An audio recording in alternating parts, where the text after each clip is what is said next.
Shalom saudara dan saudari. Mari kita nyanyikan lagu Selamat Pagi Bapa.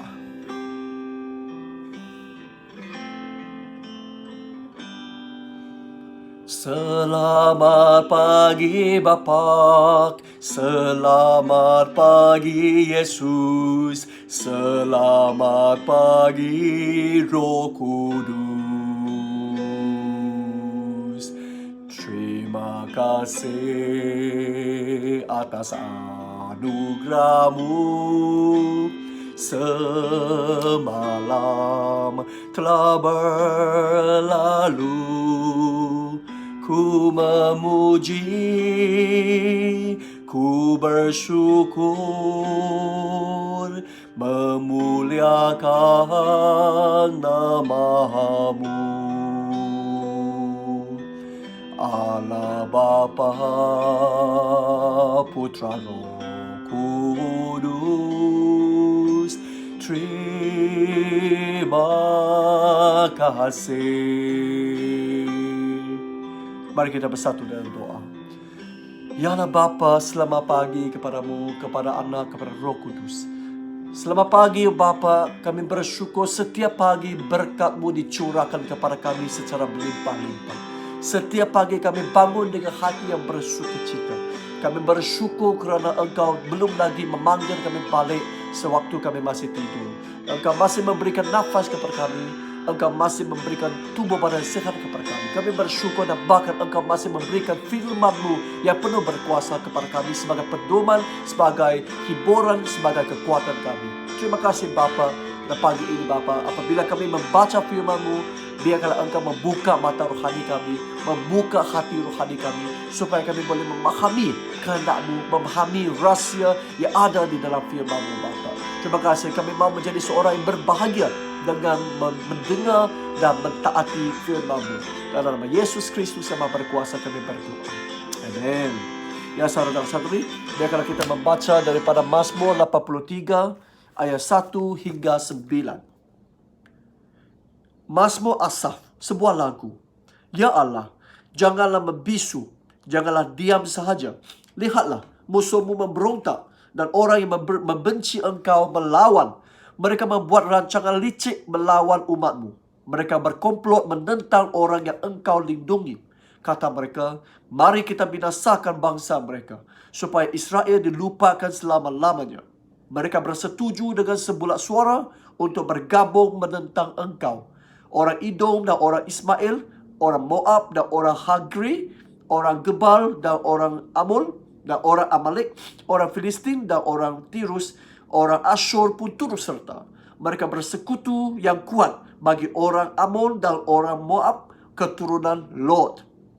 Nah saudara dan saudari, Mazmur ini telah pun menggambarkan satu serangan yang kuat daripada semua negara jiran dari semua arah. Dan saudara dan saudari, Mazmur ini kemungkinan besar bukan merujuk kepada satu kejadian ataupun satu insiden, tetapi merujuk kepada peperangan sepanjang sejarah Israel. Bermaksud sepanjang beratus-ratus tahun Israel dikepung, dilawan, ditentang oleh semua, boleh dikatakan semua negara jiran pernah menyerang ataupun menentang Israel. Nah, saudara dan saudari, kalau kita lihat ayat 3, lihatlah, musuhmu memberontak dan orang yang membenci Engkau melawan. Mereka membuat rancangan licik melawan umat-Mu. Mereka berkomplot menentang orang yang Engkau lindungi. Kalau kita perhatikan di sini, sebenarnya walaupun peperangan itu dilakukan terhadap Israel, tetapi sebenarnya serangan itu bukan bersasarkan Israel, tetapi bersasarkan Allah yang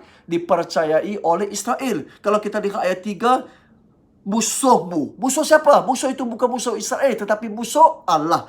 Orang yang membenci siapa? Bukan membenci Israel, tetapi membenci Allah. Ayat 4, mereka membuat rancangan licik untuk melawan umat siapa? Bukan umat Israel, tetapi umat Allah. Dan menentang orang yang siapa? Yang Engkau lindungi. Dan semua ini sebenarnya menentang kepada Allah yang dipercayai oleh orang Israel. Nah saudara dan saudari, kalau kita lihat ayat 5, dia kata, mari kita binasakan bangsa mereka supaya Israel dilupakan selama-lamanya. Israel itu siapa yang berikan nama Israel? Allah sebenarnya. Bila kita sebut tentang Israel, terus orang ingat akan Allah yang memilih dan juga mempunyai Israel itu. Jadi saudara dan saudari, sebenarnya musuh-musuh itu bukan mahu menghapuskan orang Israel, tetapi mahu menghapuskan nama Allah di dalam sejarah di sekitar dunia ini, saudara dan saudari. Sebenarnya mereka ini bukan menentang orang Israel, tetapi menentang Allah yang Israel percayai selama ini. Dan ayat 6 sampai ayat 9 menandakan musuh dari semua arah mengepung, berkomplot menentang Allah ataupun umat Allah. Nah, saudara dan saudari, kalau kita lihat di sini ayat 6, mereka bersetuju dengan sebulat suara untuk bergabung menentang engkau, untuk berkomplot bersama menentang Allah, bukan menentang Israel. Dan saudara-saudari, siapa yang menawan Allah sebenarnya? Kalau kita lihat ayat 7, ayat 8, ayat 9, kebanyakan ataupun sebahagian daripada musuh itu sebenarnya ada pertalian yang cukup rapat dengan umat Israel. Kalau kita lihat di sini, saudara-saudari, kalau kita lihat di sini, Edom. Di sini kata Edom. Siapa Edom? Edom adalah keturunan Esau, abang kepada Yakobus. Masih ingat kan? Itu abang kepada Yakobus. Umat Israel adalah keturunan Yakobus. Tetapi umat abang kepada Yakobus itu, Edom, pula menentang Israel. Ini adalah macam peperangan dalaman saudara mara. Lepas itu Ismail. Ismail itu adalah siapa? Keturunan Ismail. Ismail adalah abang kepada Isa, anak kepada Abraham juga. Jadi mereka walaupun adik-beradik, tetapi sekarang menyerang keturunan adik-beradik. Moab dan Ammon itu, saudara dan saudari, adalah keturunan Lot. Siapa Lot? Lot adalah anak saudara kepada Abraham. Masih ingatkah? Abraham pernah menyelamatkan Lot daripada diserang ataupun dihapuskan Allah. Dan ataupun bila Lot ditawan oleh musuh, Abraham pernah menyelamatkan dia.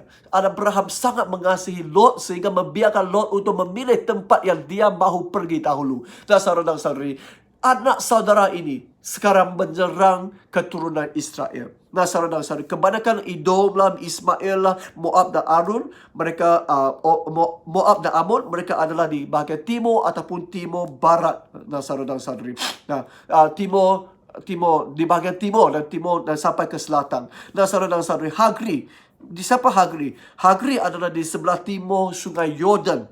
Gebar itu adalah di selatan, mungkin di bahagian sempadan Mesir. Dan saudara dan saudari, Amalek. Amalek ini adalah musuh yang terawal selepas Mesir. Selepas mereka keluar dari Mesir, bangsa pertama yang mereka berperang adalah Amalek. Dari dulu sampai sekarang. Jadi mereka Amalek juga di bahagian selatan. Dan saudara dan saudari, itu semua di timur, di selatan, semua menyerang Israel. Belum lagi saudara dan saudari, kalau kita lihat di sini Filistin. Filistin dan Titus adalah berada di barat ataupun barat laut dan pinggir pantai. Dan di sini dia kata, saudara dan saudari, mereka ayat 9, orang Asyur pun turut serta. Orang Asyur di mana? Orang Asyur di utara. Sebenarnya antara semua bangsa ini, seperti ayat 9 dia kata, mereka bersekutu kuat bagi orang Ammon dan orang Moab. Seolah orang Ammon dan orang Moab yang mengetuai komplot itu. Tetapi saudara dan saudari, sebenarnya there is a hidden hands, okay? Ada tangan yang disembunyikan di belakang. Siapa yang kontrol semua ini, saudara dan saudari? Sebenarnya Asyur yang mengetuai sebenarnya, yang kontrol, yang mempengaruhi semua ini, saudara dan saudari. Kerana Asyur mahu menggabungkan semua sekutu di situ untuk menyerang Israel dan akhirnya boleh sekaligus menghapuskan semua bangsa ini dan jadikan satu empire yang besar. Dan saudara dan saudari, ini bermaksud mereka dikepung oleh semua bangsa, oleh semua negara jiran. Boleh dikatakan dikepung dan tiada seorang yang sekutu dengan dia. Semua negara jiran menjadi musuhnya. Dan akhirnya kita boleh nampak memang Asyur berjaya menghapuskan Israel, berjaya menghapuskan semua negara jiran ini, dan akhirnya berjaya mencipta satu empire yang besar bagi negara Asyur. Nah, saudara dan saudari, inilah mengingatkan kita bahawa umat Israel selalu akan diserang oleh orang musuh di dunia ini. Nah, dari semua arah di bumi ini. Dan kita nampak memang hari ini di semua arah, di semua Boleh dikatakan semua arah di bumi ini ada penindasan ataupun ancaman terhadap umat Israel. Kita lihat di Korea Utara. Korea Utara, ya, memang mereka mengancam umat Kristian dengan kau-kau, dengan habis-habis. Kita nampak kita lihat di Vietnam juga. Vietnam juga ada, boleh dikatakan top 10, 10 negara mengancam Kristian yang paling tinggi. Saudara-saudara, Arab juga ada banyak penindasan ataupun ancaman terhadap Kristian. Even Malaysia maupun Indonesia juga terdapat segelintir hal-hal yang menindas ataupun mengancam. Saudara-saudari, dalam kehidupan kita, kehidupan harian, saya yakin setiap kita mungkin akan bertemu dengan kawan-kawan yang bukan Kristian, yang juga akan mengejek kita, mencabar kita.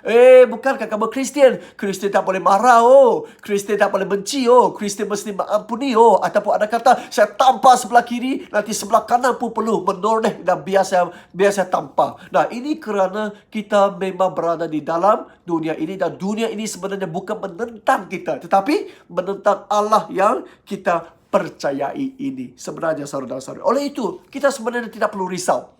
Orang bukan menentang kita. Kenapa kita perlu risau? Siapa yang sepatutnya risau? Nah, Allah yang sepatutnya risau, kerana mereka semua menentang Allah yang kita percayai ini. Nah, saudara-saudara, oleh itu ayat 2 kata apa? Ya Allah, janganlah membisu, janganlah diam sahaja. Nah, jangan risau, saudara-saudari. Mereka bukan menentang kita, tetapi menentang Allah yang kita percaya ini. Jadi saya yakin, pasti Allah tidak membisu, pasti Allah tidak diam. Pastilah Allah akan bertindak. Dan akhirnya kita nampak Asyur turut dihapuskan oleh Babilonia. Allah mencaturkan, memperalatkan Babilonia untuk menghapuskan Asyur. Nah, saudara-saudari, inilah bila Allah bertindak. Allah tidak membisu, Allah tidak berdiam. Dia pasti akan bertindak tepat pada waktunya. Nah, saudara-saudara, bila kita lihat Yesus juga ditentang, dilawan oleh semua orang, bahkan saudara marahnya, bahkan orang Yahudi sendiri menyerangnya. Nah, saudara-saudari, akhirnya dia dimatikan di atas kayu salib. Sebenarnya bukan menanggung dosa diri, tetapi menanggung dosa setiap umat manusia, termasuk kamu dan saya. Dosa kita semua inilah yang menyebabkan Tuhan Yesus dimatikan di atas kayu salib. Jadi bila musuh-musuh itu menentang dia, mematikan dia, mereka semua bergembira. Bahkan musuh yang paling hebat di belakang, yang hidden hand itu, yang kontrol itu adalah Setan. Iblis pun bersuka cita, bersorak. Menang kali ini bila Tuhan Yesus dimatikan. Tetapi saudara-saudari, Allah tidak membisu, Allah tidak berdiam. 3 hari kemudian, Yesus bangkit dari kematian. Semua kuasa iblis dihapuskan, ditewaskan. Dan iblis itu walaupun dia bergembira, dia buka parti 3 hari 3 malam, tetapi akhirnya dia pun juga ditewaskan, dan akhirnya dia bermuram. Dan saudara-saudari, bila kita nampak iblis mungkin orang yang paling sedih pada kebangkitan Tuhan Yesus, ya. Wah, segala kemenangan itu sekelip mata saja dihancurkan dan ditewaskan selama-lamanya. Nah, saudara-saudari, hari ini kita nampak dalam sejarah Kristian lah, Israel lah, boleh ditakluki. Di Israel ditakluki oleh musuh ataupun oleh warga Muslim sejak lama lagi, saudara-saudari. Tetapi sampai sekarang memang masih. Dan banyak negara-negara Kristian ditawan ataupun ditakluki oleh orang lain. Dan hari ini kita nampak wahyu. Bila sampai wahyu, kita nampak Tuhan Yesus akan datang kembali. Dan semua musuh itu akan nampak Tuhan Yesus. Dan mereka akan menyesal. Tetapi tidak sempat lagi. Dan saudara-saudari, akhirnya Yesus akan menang buat selama-lamanya. Nah, saudara-saudari, ini hari siapa yang melawan kita? Siapa yang melawan kamu dalam kehidupan harian kamu? Ya, mungkin saya faham. Mungkin serangan yang terbesar bukan dari orang luar. Mungkin daripada orang sendiri, yang mempunyai pertalian ataupun seiman dengan kita. Itu mereka yang mungkin selalu menyerang kita. Tapi ada juga orang yang bukan Kristian menyerang kita. Nah, saudara-saudari, mesti diingatkan.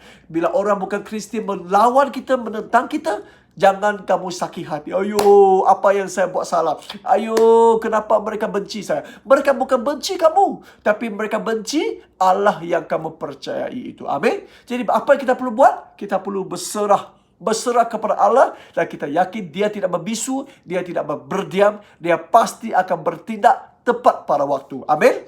Dan saudara-saudari, mari kita berdoa. Ya Bapa kami di syurga, kami yakin memang di dunia ini penuh dengan serangan luar. Kerana Yesus juga sudah diserangi. Siapakah kami?